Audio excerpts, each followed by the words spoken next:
Les gardiens du PSG. Et comme d'habitude, il y a beaucoup à en dire. En tant que numéro 1, Gigio Donnarumma, qui a effectué un super Euro avec l'Italie au niveau individuel, beaucoup moins bon au niveau collectif.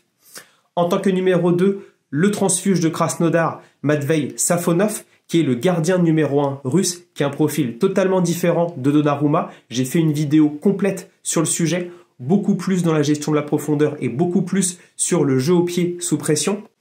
En tant que numéro 3, on a toujours Arnau Tenas, qui a joué les JO avec l'Espagne et qui donc est toujours là, mais les dirigeants parisiens ne comptent pas beaucoup sur lui.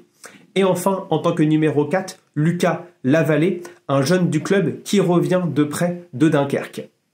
Et donc, il y a 3 gardiens qui sont partis au mercato. On a Keylor Navas qui a quitté le PSG après toutes ces années.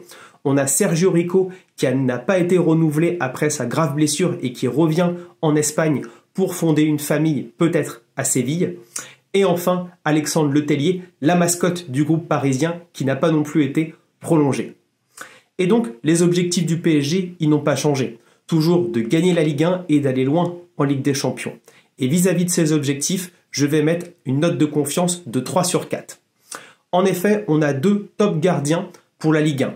Surtout Donnarumma, il a montré avec 7 buts évités par rapport aux gardiens moyens de Ligue 1. Il était au top niveau l'an passé avec des grosses performances face à Reims, face à Clermont, face à Lens. Franchement, vraiment au-dessus du lot.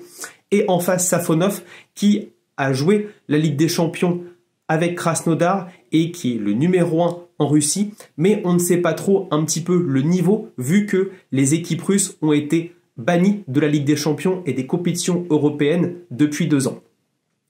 Après, 3 sur 4, pourquoi? Parce que Matvei Safonov, on lui a dit qu'il allait être numéro 1 bis, en tout cas dans sa tête. Et donc, à voir ce qui va se passer dans le vestiaire du PSG, notamment pour la place de numéro 1.